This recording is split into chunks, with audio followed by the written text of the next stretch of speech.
I really struggle to be confident. I know that might be surprising considering I have an entire channel dedicated to talking about how right I am all the time, but I try to talk about writing and design in an objective light when it isn't really very objective. When I released my second Payday video last year, at the end I gave a quick rundown of my opinions on the perk decks. I have almost 2,000 hours in Payday 2, which I think, anyway, gives me a pretty solid basis for what I have to say, but Jesus Christ, people act like I had personally insulted them by saying Hacker is a bad loud deck. It is, by the way. This has ended up kind of installing an automated filter in my brain whenever I'm writing new scripts. I try not to be too opinionated and instead focus on things which are more glaring and obvious rather than like the obscure niche problems. This can be good, like with my Obra Dinn video where I talk about the game in very broad terms and focus on the bigger picture, but on the other hand it makes it very hard for me to properly critique anything. My most recent video at the time of writing is about Black Reliquary. I spoke with the dev of the mod constantly throughout my script writing and editing phase, and we butted heads more than a few times about opinions over balance. And it kind of shook me. I genuinely believe that what I say in that video is true, but it is ultimately just an opinion. Being so completely, if politely, disagreed with by that dev made me really question myself. Like, oh, they've worked on this for a long time, they probably have a better perspective on it than I do, oh man, what if I get lambasted by the community at large for having mid-opinions, etc. But I recorded the narration anyway, and while I was putting it together, I gradually realized just how much I truly believe what I say in that video is correct. It's scary to have a divisive and, well, opinionated opinion online because people are very mean, and also more than a little genocidal sometimes. I've gotten better at coping with this imposter syndrome as time has gone on, but it still shakes me a little. In general, I find it very difficult to be confident in being right. I am constantly second-guessing myself throughout the script writing and editing phases, approaching different topics from different angles and perspectives. I think this can be good, because it does keep my mind open and I don't tend to get stuck in dogmatic views. But it's bad in that I assume everyone else knows more than me, even when they really, really don't. This is a mindset that I hesitate to say adopted, but more so found myself having while playing competitive games too. I always assume my opponent is better than me, and if I lose or die, I'll sit and ponder what I did wrong rather than lash out at the people I'm playing with or against. This is definitely more good than bad, but it once again does kind of come back to that issue of a lack of confidence. I've also experienced this imposter syndrome with other passions too, namely writing. I have done a lot of creative writing in the past and didn't think any of my work was too special until one of my friends asked to read it and was like, holy shit, this is really good. It was only then that I realized all the time I spent studying story structure and writing principles actually made me kind of better at it than most people.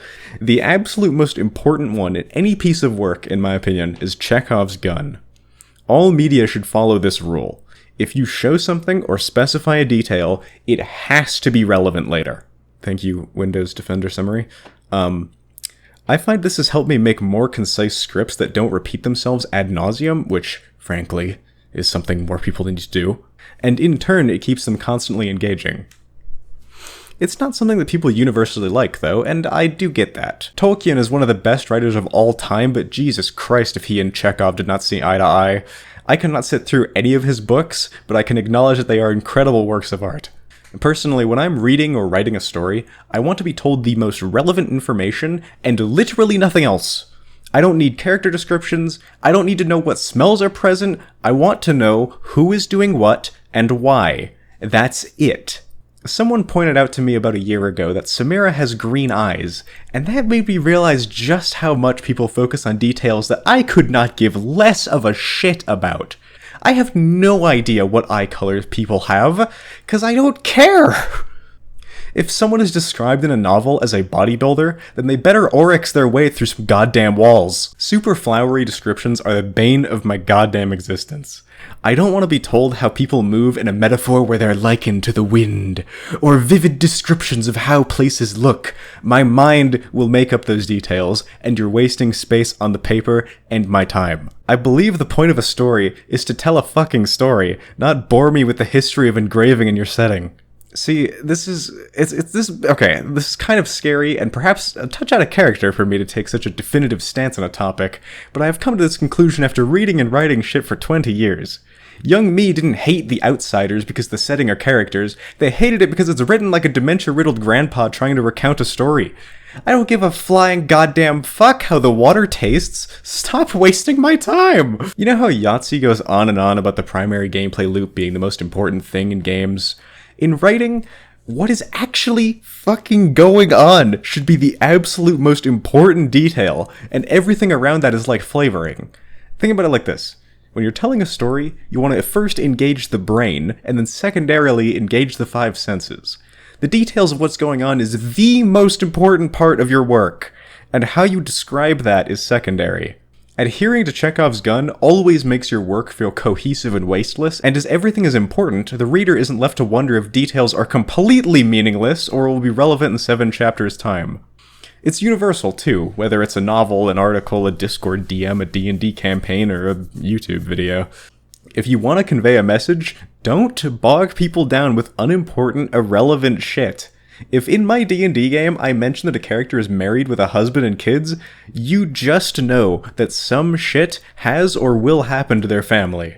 If they have a standout weapon or piece of apparel, it's because the players can take it. If they use magic, there's a narrative reason and probably some trauma tied to it. Anytime I do take a stance this strong, I find myself instinctively looking for arguments people try to make against what I think. In this case, people are absolutely going to bring up that these details are intended to ground you in the story, and to that I say, go get a better imagination. Okay, that was a half joke. Yes, they sure can help give a scene life, but I don't care. You can write the most vivid, descriptive scene in the world, but if nothing happens in it, nothing happens in it. I'd much rather my imagination be left to do the heavy lifting on aesthetics and the actual plot be focused on by the writer. Sorry, I got a little off track talking about imposter syndrome. This is probably one of, if not the only subject in the entire world that I'm confident enough to wholly believe in. And I still know people will disagree with me because writing, like I said earlier, is not very objective. There are people out there who don't think poetry is the most pretentious shit yet devised by man alongside music theory, which is evidence enough that there will be people that disagree with me. With writing, at least, last time I checked, there weren't entire literary concepts that I'm completely unaware of, like how I can miss some aspect of a game which completely destroys my argument. I don't want to pull the classic, like, these damn kids card, because frankly, I'm probably younger than you, but people are so quick to have strong opinions on things, and it absolutely baffles me. I need weeks to develop and form an opinion about anything, because I'm just not confident enough if I have very little experience with it. A quick example, I went and watched John Wick 4 the other day. I still have not decided how I feel about that movie, and that was like 2 weeks ago. Though admittedly I don't remember very much of it. Like with the Black Reliquary video, I have played that mod for about 30 hours, and then the original game for another 200. By normal person's standards, that's more than enough to be knowledgeable on a topic, but gamers will feed you to the hounds if you get even the slightest thing wrong, regardless of its importance or relevance. Alright, tune in next time for my rant about ludonarrative dissonance. Oh, wait, I made that one already.